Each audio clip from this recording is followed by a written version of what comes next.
very excited to play this game. You have no idea. I need to... Okay.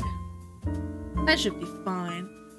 We should be live and ready. It is actually 1 p.m. now. That's great. Post this on Twitter and I'm gonna regret it immediately because I'm gonna be like, oh no, this is embarrassing. Why do I make...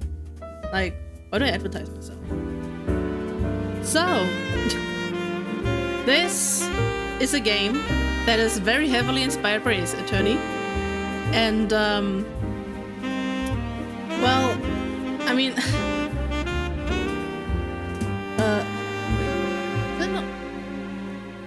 I'm so confused. Are you sure? Yeah, I'm live, right? YouTube is like, oh yeah, you can maybe see what's happening if you're live, but I'm like, I am live, so what's the problem? So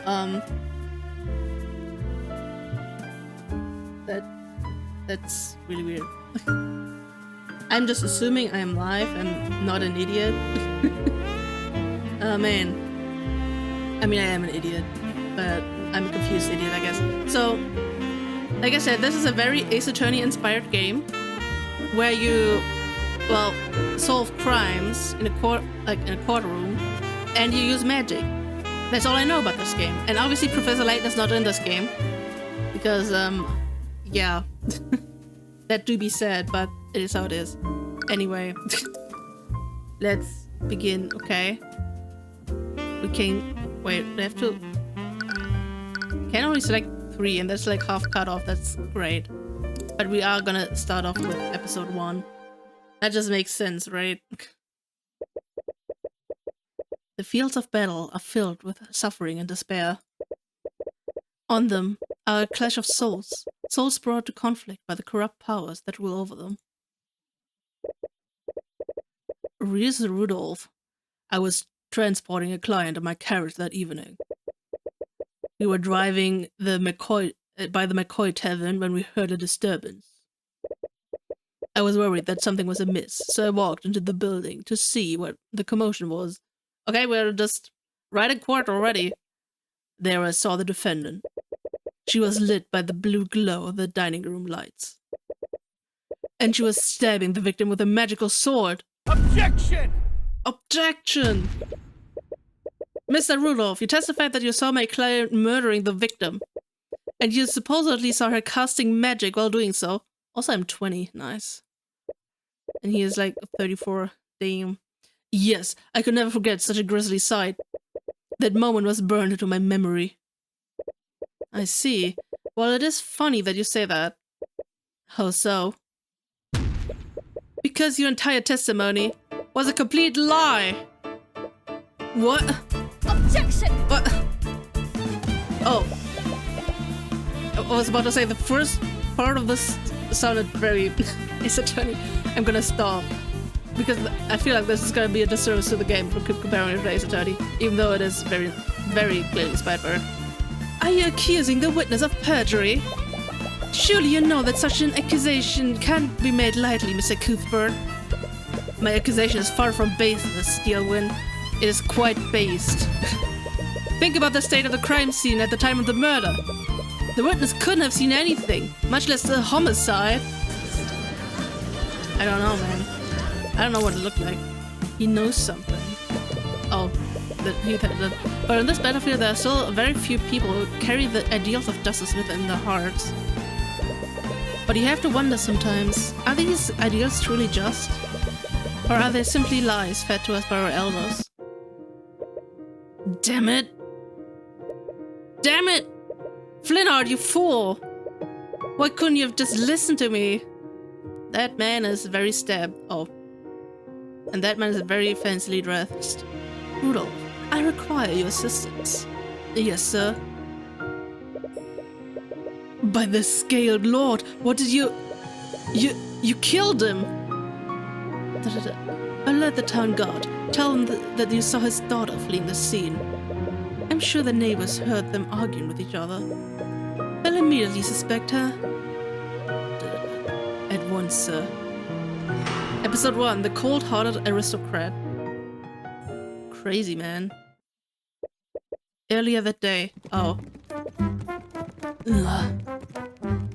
What's this music? Also, what's this? Oh, clues, spells, profiles. Oh, that's me! Age 20. Arcane art, none. That's so lame, man. I can magic with this. Oh, text log. That's actually very helpful. Okay, that's probably saving. That's settings. Oh yeah, by the way. Oh, I don't want to. But yeah, by the way, this game's music is so fucking loud. It literally, when I just, like, I was trying to adjust the volumes, like when I was trying out the game this morning, and it literally, like the audio literally peaked in my OBS, and I'm like, how is this possible? How does normal game audio just peak like that? So that was crazy.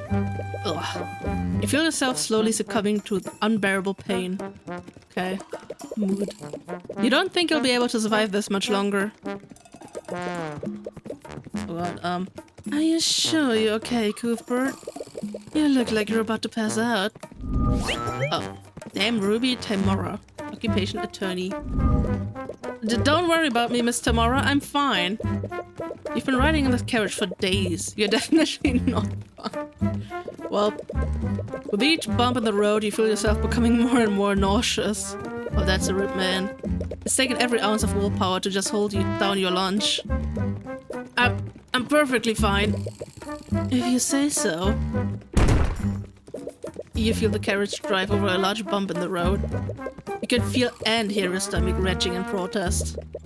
That stew you ate for lunch doesn't taste nearly as good the second time. Ew. Oh. On second thought. I'm dying, man. I'm dying. That's better. But take a deep breath of fresh air. It's the first breath we've taken today that hasn't threatened to come back out. I'm sorry about this. I didn't expect the roads in this town to be this uneven. I suppose they don't get a lot of traffic here. You've been on the road with your mentor for days. Together, you've been searching for a man named Flintheart McCoy. Supposedly, he's been a voice of dissidence against King Olivier for the last few decades. Man, learning how to read is tough. You have no idea what kind of business Mrs. Tamora would have with him. But you know better than not to ask questions about her affairs. Hello, travelers! Welcome to Cornhaven! A local merchant steps out of one of the nearby shops. He has a wide smile on his face, and he approaches your carriage with the enthusiasm of a starving vulture. I can see the starving vulture, but not this wide smile. What a pair of dignified individuals such as yourselves care for a refreshing drink? Those clothes, they must be from the city. Damn, we're just reading his mind. He certainly has a friendly expression. No, but his thoughts seem very analytical. Well, I don't need a drink, but... Mrs. Tamora glances at you, and your stomach rumbles in agreement. Oh, of course! I have just the thing for an upset stomach! With a carriage like that, I bet I could fleece them for a lot. His thoughts and emotions are laid bare through your eye of horrors. But the merchant's expression doesn't betray a hint of what he's truly thinking. You wonder if his false smile could get any bigger. At this rate, he might dislocate his jaw. How about 2 flasks of apple juice for 50 silver pieces? 50 silver pieces? You may find the price daunting, but this is organic and fresh-made apple juice. It's just store-bought juice, but I bet they can't even tell the difference. Out of the corner of your eye, you spot an empty bottle of store-bought apple juice. It's resting on a table inside the merchant's shop. Apple juice. The Cornhaven merchant has a bottle of store-bought apple juice. It's resting on a table inside the shop. It's suspiciously empty. Okay. We add to the notes. Tyrion will make mental notes of notable clues he sees in the world. These notes are instrumental to solving mysteries and progressing through the game. You can check these notes at any time by opening the toolbar on the top left screen. Trust me, it's worth the extra gold. Normally, the price wouldn't matter that much to you, but you don't appreciate being treated like an easy mark. Whoa. Okay. That was incredibly very intense. Arguments. You've started an argument with another character. During an argument, your opponent will make claims that you need to respond to. Responding correctly will lower your opponent's confidence. Responding incorrectly will lower your confidence. And once you run out of confidence, you will lose the argument. Damn. Just like in real life. I think you needed to elaborate. You said that this apple juice is organic, but where is it made? It's produced by the hardworking people of this town, of course. I only trade organic products. In a small town like ours, we only deal with locally sourced products. Man, reading ain't getting better. Presenting during arguments. For certain claims, you will need to present a piece of evidence to refute that claim. To proceed, present the piece of evidence that contradicts your opponent's claim. I mean, we only have one, so, Oh, okay, it's just that. You say that, but I can see an empty bottle of store-bought juice inside your shop. Why would you have something like that if you only deal with organic products? Oh, how did that get there? But make no mistake, I only have that because I wanted to see how my products compare to that of the city. And let me tell you, that mass-produced slop doesn't even compare to my product. What an obvious lie. The truth is worth far more than what I'm offering. Honestly, I'm offering you a very good deal. Interpreting during arguments. For certain claims, you will need to look at your opponent's thoughts and emotions. Choose the correct response depending on the information seen. Logic. Choose this option if your opponent's thought contradicts something in your notes. Intuition. Choose this option if your opponent's thoughts contradict their claim.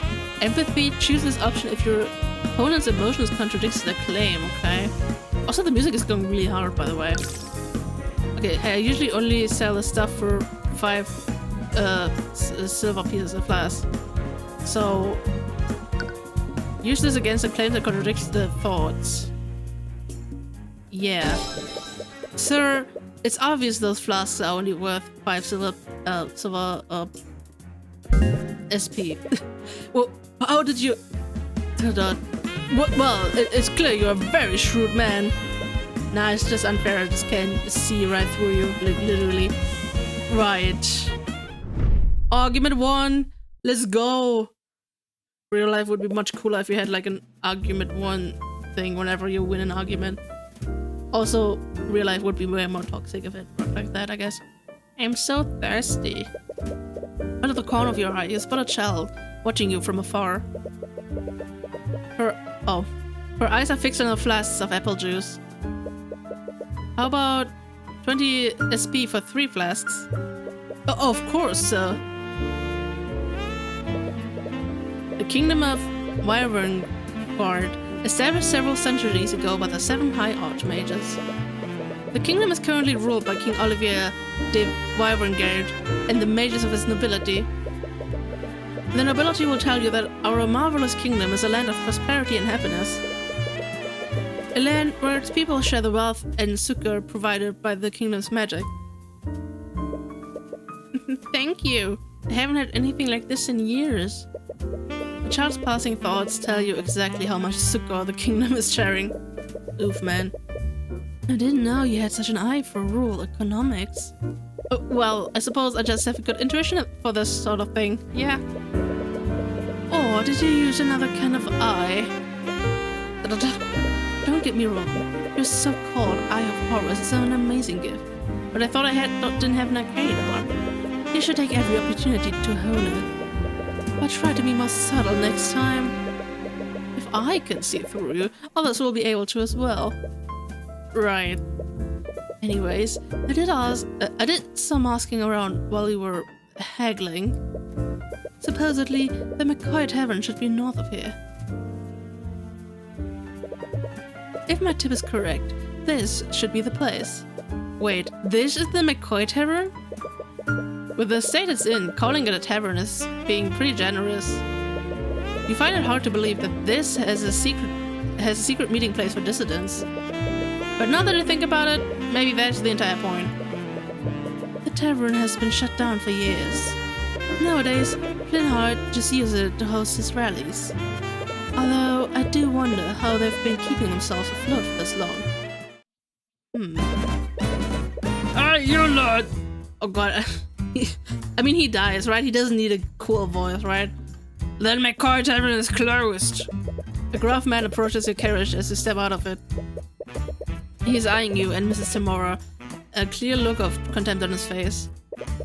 I take it that you are Flintheart McCoy? I am, what of it? Oh god. I'm so sorry, Flintheart McCoy. Occupation unemployed. Sorry for not writing ahead of time. But I am Ruby Tamora. I wanted to speak with you. Ruby Tamora? Wait, the Ruby Tamora? And an animosity he initially had immediately vanishes. He lets out a sigh, a laugh, as if he were meeting an old friend. Bro, I cannot read. I'm so sorry. Why didn't you say so? Come on in! You didn't expect someone like him to know about Mrs. Tamora. But you suppose it makes sense. They both fight against the same enemy. Albeit in different ways. Okay. Sorry about the mess, we haven't exactly been... Well, anyway, so what brings you here? That's a cool picture. Oh, I just realized you can't see my cursor. I mean, you can see the picture right there with the blue stuff. That looks pretty nice. I take it you didn't journey all this way to see my record tavern. I'm here on behalf of a client. We have a proposition that you might be interested in. Is there anywhere where we could talk more privately? Sure, the kitchen is empty. Wonderful. Tyrion, stay here while I speak with McCoy. What? Don't you need my help? There's no need for that. I'm hiding something from you, by the way. Like hell there's no need for that. If she's trying to make a deal with Flintheart, you can easily read his thoughts to help her. ... You desperately want to object, but he shoots you a stern look that causes you to freeze up. You slowly look away from her. I'll walk. We're just standing there, menacingly. Also, I like the picture too, the pointing at you, man. That's cool. You spend some time waiting alone in the tavern's dining area. Great. It's already been hours since Mrs. Tamora and Flintheart went to talk in the kitchen. You can hear faint murmurs from behind the closed door, and you've been resisting the urge to eavesdrop. But even from here, you can tell that the conversation is slowly becoming more frustrated. It looks like they're going to be a while. Well, it's a good thing you always bring a chess set around. But am I gonna play against myself? You bring out the small chessboard that you've carried around since you were a child. Chess can be played with one person, and you've always taken advantage of that. But isn't that kind of boring? Checkmate against myself. You win against yourself. This time as black. I've played 10 games already, and I've won 7 out of 10 games as black. Hello? Statistically, white is more likely to win. Unbeknownst to you, you're thinking out loud. So why am I performing so much better when playing as black? Hello? You still don't notice her, and you're verbalizing your thoughts just as fast as you're thinking them. Am I becoming overconfident as white because it has a first move advantage? Or perhaps that very advantage is affecting my choices and making me play in a suboptimal manner. If a personal quirk is making me play illogically, then I need to correct it. Hey! What? How long have you been standing here? It's about time you noticed me. I've been trying to get your attention for a while now. Oh, I'm sorry. Do you know where my dad is? Your dad? Flintheart McCoy. I'm his daughter, Celeste. Celeste McCoy, occupation mercenary. Ooh, crazy.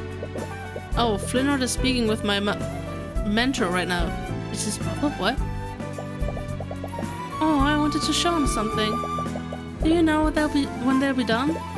I don't know. They've been speaking in the kitchen for a while now. You hear Flintheart and Mrs. Tamora's voices getting louder and more frustrated, but Celeste doesn't seem to notice. Her eyes seem to be focused on your chessboard. This is chess, right? Are you playing against someone? Oh, I'm playing against myself, actually. Oh, that's... You feel a judgmental stare. Playing alone helps me develop new strategies. Plenty of professionals do it. Hey, I'm not the type to shame a man for playing with himself. Of course. That's... Relax, I'm just joking. Anyways, if you're still waiting for your mentor, do you want to play a game? Oh, you know how to play? Sure, I've read about this before. She's read about it? Ah, this table is so dusty. Les takes a seat on the other side of the table. She tries to set up his side of the board, but fumbles with the pieces. She stares at one of them, confused. How do I rate these again? A part of you regrets accepting her challenge, but it would be impolite to back out now. Damn. Here, I'll rate them for you. Thanks. Checkmate. You defeat her in 2 moves. Oof, man. Wait, what? Already? How did you do that? You decide against telling her what the name of that mate was. What? What? Rematch me. I want to do over. Sure, why not? It's not as if you have anything better to do. It's crazy, man. That's this bro for us as she tries to decide on her next move. But she hasn't realized that the game's already finished. Here! She moves her knight into a position to attack your queen.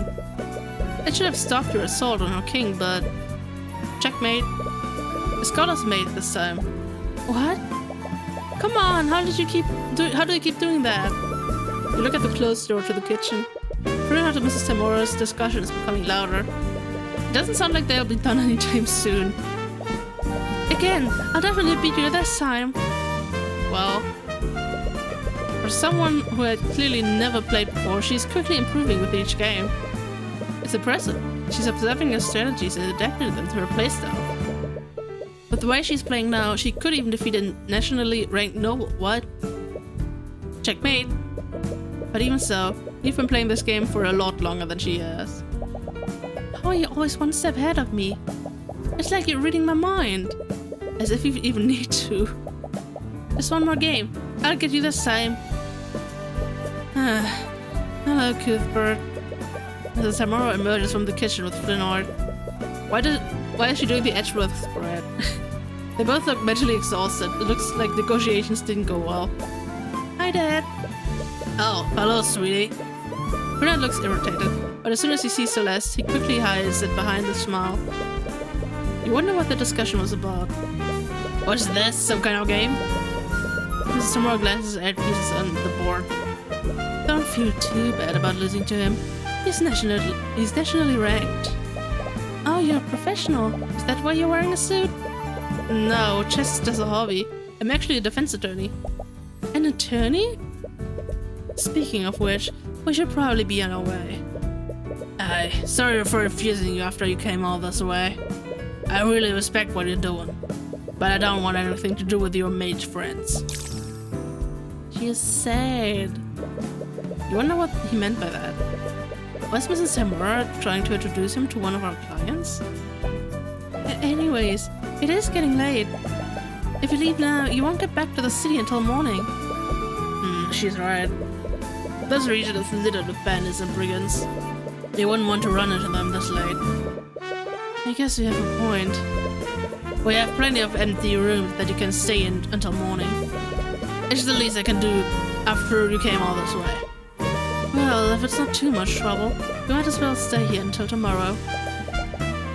Oh, I also didn't read her thing, her artist transmutation. Her age is 19. Crazy. The tavern is shut down, but we still have some sheets and blankets. I'll go get the rooms ready. Thank you. Celeste and Flinard leave the dining area to get your rooms ready. You're left in the dining room with Mrs. Tamora. So, I take it that negotiations didn't go well. No, I didn't expect him to be so stubborn. Honestly, I have no idea what that man has against mages. Well, there is one way to find out. Why are you being so secretive? Every business with Flinard is related to our clients. I can help. It wasn't important, and your presence was not necessary. Well, that's a lie, man. That's such an obvious lie, but you can't read a single thought from her mind. She's had years of practice hiding her thoughts from the eye of Horus. Celeste enthusiastically comes back downstairs, but she seems to have noticed the tension between you and Mrs. Tamora. Sorry to interrupt, but the rooms are ready now. Right. Thank you. Whoa. This is like huge. An awkward silence hangs in the air as you and Mrs. Tamara head upstairs. You reach the upper hallway and see the 2 rooms that Celeste prepared for you. Dot dot dot. Mrs. Tamara stops before entering the room. Dot dot dot. You were playing chess with Flynnard's daughter earlier. Was she any good? Not at first, but she got a lot better as we kept playing. I'm sorry for leaving you there for so long. I didn't expect a discussion to last that long. No, it's fine. It's about everything I enjoyed playing against her. I see. Well, I suppose you are that age. No, it's not like that. Please, leave me alone. It's just that outside of tournaments, I never really get to play against another player. And you only ever want to play shogi against me. Because shogi is clearly superior. It's complete anarchy is what it is. You just bring fallen pieces back to life like some kind of necromancer. It adds depth. Dropping as a dimension of play that isn't seen in chess, present in chess. You slowly look at each other.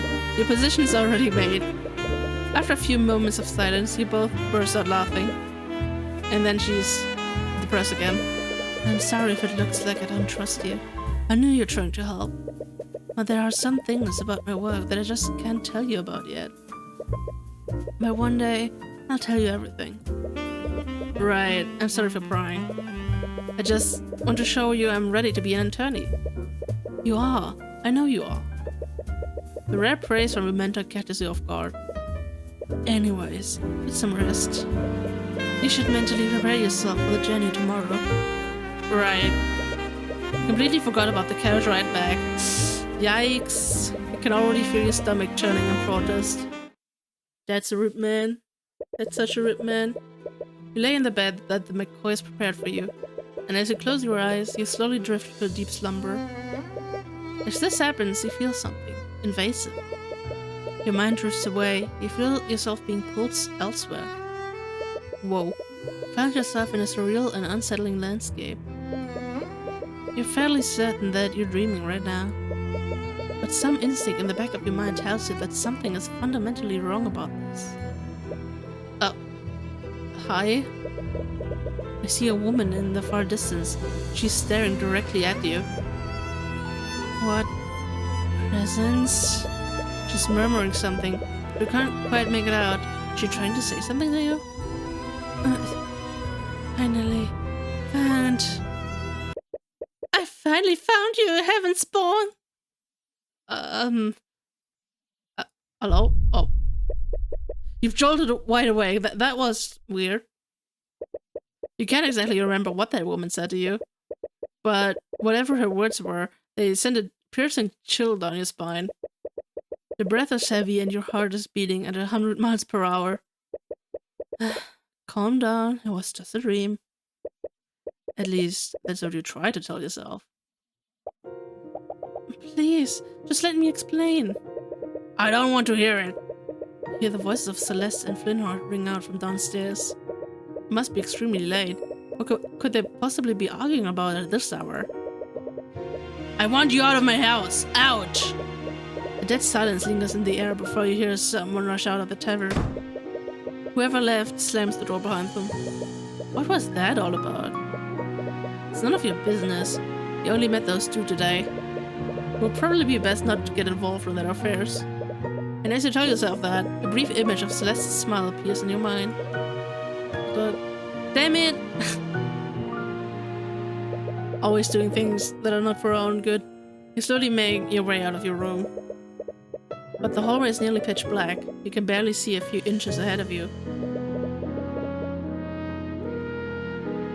You have to watch your step to avoid tripping. You run into Flynnard, who was slowly walking up the stairs. Even this close, it's hard to see his expression in the darkness. Sorry, I just heard... Right, I forgot about you two. You two were... His words trail off. Is everything okay? No, apparently not. Sorry, I'm just going to... You awkwardly shimmy past Flynnard to head down the stairs. He doesn't move out of your way. It's clear his mind is elsewhere.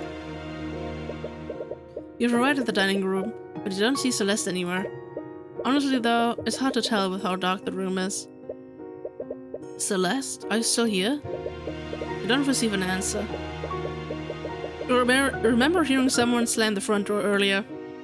Your eyes are drawn to the tavern entrance. Celeste?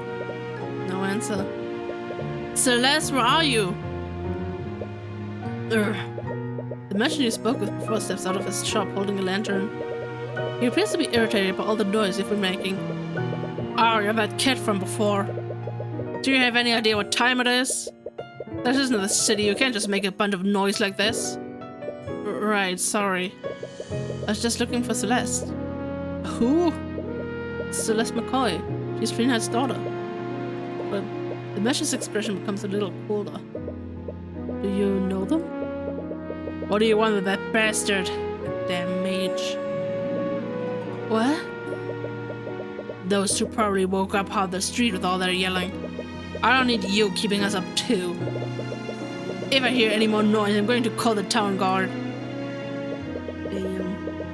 Before you can get a word in, the merchant walks back into his home in a huff. You look around, but you still don't see any sign of Celeste. You decide to continue searching. I can't believe I said those things to her. She'll never forgive me for this. I see. Your temper is as short as ever, Flinard. You! Honestly, how do you live in this darkness? Luxo. Whoa. What are you doing here? It's kind of cold though. And how dare you bring that witchcraft into my home? You've been busy lately. Your little rallies have gained quite a lot of support. Too much support for my family's liking. And what, you came all this way to convince me to stop? You have my word. If you stop spreading dissidence, no harm will come to you or your family. Ha! Your word is as good as the dirt you lick off of King Oliver's boots. As if I'd ever trust the words of a murderer like you. But, Linhard, please. As someone you once called a friend, I'm only going to ask you one time. Friend? Friend? I'll be dead in the ground before I ever call the likes of you a friend. Get out of my house. I don't have time for your nonsense. But, unfortunately, I don't think you'll have much time for anything. That was rude. God, and that was also rude. Damn it.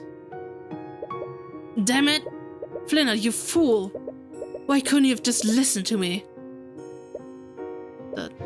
Rudolph, I require your assistance. Yes, sir. By the scaled lord, what did you... You killed him! Alert the town guard. Tell them that they saw his daughter fleeing the scene. I'm sure the neighbors heard them arguing with each other. They'll immediately suspect her. At once, sir. You've been searching for Celeste for a while. How long have you been outside? 2 hours? 3? However long it's been, it's clearly taking a toll on you. Where is she? What am I going to do now? You hear a faint voice. Could it be... Oh! As you peer behind an old tree, you finally find her. She looks just as tired as you are, probably even more so. Her eyes are puffy and red, but she's doing her best to hide it with a smile. I've been looking all over for you. Oh, sorry. I'm guessing you woke you up? Yeah. Is everything okay? It's nothing. It was just an argument. But from the way she reacted, this is clearly not common. I suppose that is none of your business. You decide not to pry further. Have you been looking for me all this time? I have. Thank you. But I'm okay now. You should head back. What about you? I think I'm going to stay out a little longer. You know that you should mind your own business, but I'm sure whatever happened between you two is nothing you can talk out. It doesn't happen a lot, but sometimes Mrs. Tamora and I get into fights too. But no matter what happens, we were always able to talk through it. Sorry, I know it's not my business, but no, I really appreciate it. Thank you. You're right. Let's go back and see the corpse of my father. What? You arrived back at the McCoy Tavern, but is now surrounded by several carriages and knights clad in plate armor. Is that the Inquisition? What? The Arcane Inquisition, they're an order of knights that investigate crimes committed using magic. As you say the word crimes, you and Celeste share a glance and come to the same realization. Both of you rush towards the tavern, but Celeste outpaces you by a large margin. She fast. What? No! No! She reaches the tavern before you, and before anyone can stop her, she takes a look inside the inn. Whatever she saw makes her cry out in anguish. She drops to the ground in tears. There she is. Celeste McCoy, by the authority of the Wyvern Guard Crown, I'm placing you under arrest. Upon seeing Celeste, one of the knights steps forward and grabs her. Unsurprisingly, she's able to break free from his grip and tries to push further into the tavern. Noticing the commotion, 3 other knights rush to grab her and begin dragging her away. She kicks and screams against them, desperately trying to break free. Even between the 3 knights, it's taking all of their strength to subdue her. What are you doing to her? What is going on here? Tyrion. Mrs. Samara approaches you. You breathe a small sigh of relief when you see that she's okay. Mrs. Samara? Bah! You should have known that he was one of yours. Just stay out of our way. Mrs. Samara, what is going on? Why is the Inquisition here? I have no idea, man. I'm surprised myself. But from what I understand, Ferdinand McCoy has been murdered. Murdered? Oh, yeah, sure. Let's save the game. The barracks. You follow the Inquisition back to the city, where Celeste is being detained. According to Mrs. Tamora, Celeste was the prime suspect in Flinthort's murder. And due to the supposed nature of the crime, her case would be pushed to trial immediately, not punished. But many elements of the situation still don't make sense. The Inquisition only investigates crimes committed using magic. So why is Celeste the prime suspect? Could she be a mage? Oh, hi. This is ridiculous! She has the right to speak to an attorney! Anyways, you find yourself met with another hurdle. A very frustrating one. Yeah, well, we can't let you see her until she's been processed. A trial's in an hour! How has she not been processed yet? I don't know what to tell you, kid. I wish I could help. You don't need to use the eye to know that that's a complete lie. Oof, man. So, you're really planning on defending her? You know she can't even afford a lawyer. Oh my god, Acheron, hi! What are you doing here? I mean, that's a stupid question. I don't know what you're doing here. You're watching me play a very heavily Ace Attorney inspired game. I just can't stand here and do nothing. You saw them, didn't you? There's no way she'd murder her father like that. Stop. I know that look. I was saving this for a special occasion, but... Oh! Attorney's runestone, a magical runestone that allows you to take pictures of crime scenes and write notes telepathically. Every attorney has one. It's almost like a badge for them. Okay, that's cool. That's like an OP attorney's badge. This is an attorney's runestone? If you're going to defend her, you're going to need one. You begin to tear up. You've wanted one of these ever since you were a child. It's basically a badge of honor for attorneys. Don't cry, Cuthbert. Sorry. Anyways, keep one thing in mind. If you try to defend her, the Inquisition isn't going to fight you fairly. Our court system only exists to create the illusion of justice. They hate people like us, and they do everything in their power to sabotage you. So, like a normal attorney game. Damn it, you knew that they'd try to get in your way, but you didn't expect them to do it this blatantly. Yeah, what is all this noise? You're that knight from the tavern. There's Commander Orem White to you, kid. Orem White, occupation knight. Crazy. I had a feeling Tamara would be sniffing around this case. But I didn't expect her to send a kid to do her dirty work. Commander, he said that he wants to talk to the mage.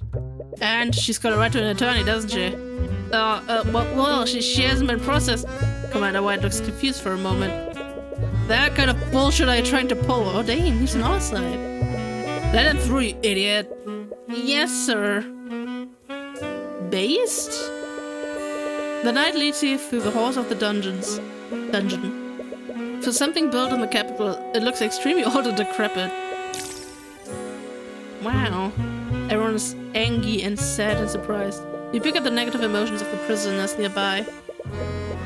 It's a heavy and almost crushing feeling. You've always had to avoid crowded places because of how sensitive you are to people's thoughts. You've never felt this much concentrated despair before. Boo-hoo, did somebody say despair? Sorry. Oh, it's you. Celeste is lying on the cold floor of one of the dungeon cells, but she immediately gets up as soon as she sees you. Also, why is the dungeon music so good? It shouldn't be this good, man. What are you doing here? Mrs. Tamora told me about what happened to your father. I'm so sorry. ... I just don't understand. I don't understand any of this. Why would someone do this? And why are they blaming me for it? I'm not sure about the details, but it's clear that there were elements of magic involved in what happened. Since they arrested you based on that evidence, I can only conclude one thing. Celeste, you're a mage, aren't you? I mean, she has an arcane art, so I was assuming she's a mage. There's no sense in hiding it anymore. Yes, I am. Do you have noble blood? Of course not. Why would you say that? Oh, she angry. Sorry, but the ability to use magic is hereditary. Most mages tend to have some kind of noble blood. Did this stream already start, or did Phoenix forget that the start button was... What?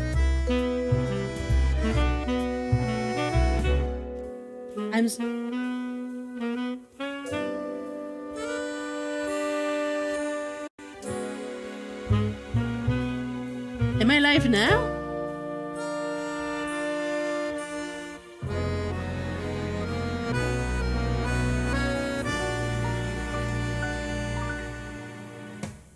I'm so confused.